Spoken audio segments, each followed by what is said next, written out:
राजधानी पटना के कमिश्नर कार्यालय के पीछे पिछले 50 सालों से रह रहे करीब 40-50 परिवारों पर घर उजाड़ने का खतरा मंडरा रहा है।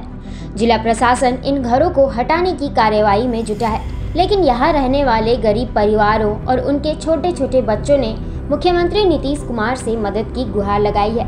मैं नीतीश कुमार से ये अपील कर रही कि हमें यहाँ फिर से बसाया जाए, हमें यहाँ रहने के लिए दिया जाए। कितनी परेशानी हो रही है? बहुत ज्यादा परेशानी हो जाएगी। हमारे यहाँ बगल में स्कूल है, अगर हम कहीं दूर चले जाएंगे तो हमें बहुत दिक्कत होगी आने में, और भी बहुत सारी दिक्कत है रहने के लिए भी। अगर हम यहाँ से दूर चले जाएंगे तो फिर कैसे हम लोग यहाँ पे रहेंगे? हम यही जन्नत जहाँ। क्या अपील करती हैं नीतीश कुमार से? मैं यही अपील करती हूँ कि ये घर को ना तोड़ा जाए, हमें यहाँ रहने को दिया जाए। हम लोग बहुत ज़्यादा, हम लोग के पापा मम्मी के पास इतना हैसियत नहीं है कि हम लोगों को कहीं और जगह दे के पढ़ा सके, मतलब कि जगह रखने के लिए घर नहीं है हम लोगों के पास, इसलिए हम लोगों को यहाँ रहने दिया जाए। सारी सुविधा हम लोग के पास यहीं पर है, बगल में स्कूल है, हॉस्पिटल है, सारी सुविधा यहाँ हम लोगों को मिलती है।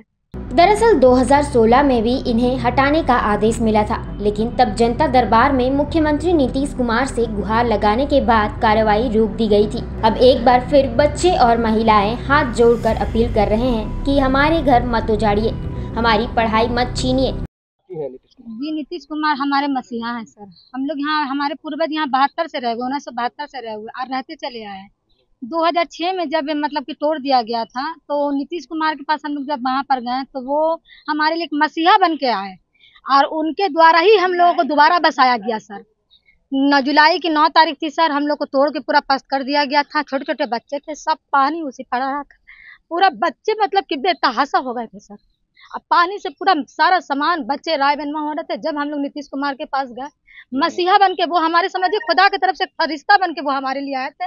अब उन्होंने हमें आदेश दिया, तुरंत कमिश्नर को आदेश दिया कि इन लोग को दोबारा बसाया जाए, इन लोग को यहाँ से हटाया नहीं जाए। लेकिन सर हमेशा मतलब कि किसी न किसी वजह से रास्ता भी दिया गया था सर। ये रास्ता आप देख सकते हैं कि खरंजा कराया गया, पूरा रास्ता हम लोग को दिया गया और उसके बाद से हम लोग सर यहाँ कंटिन्यू रह रहे हैं सर। उसके बाद से फिर 2021 में हम लोगों को नोटिस आई, फिर उस समय से फिर मतलब कि थोड़ा थोड़ा प्रताड़ना होता ही चला जा रहा है। मतलब उनकी जो हम लोग यही चाहते हैं सर कि सर की बात को ठुकराया नहीं जाए और फिर से हम लोग को यहाँ पर बसाया जाए। कितने परिवार हैं कि यहाँ पर हम लोग सर 15-16 परिवार, लगभग यहाँ पर 70-80 लोग हैं सर।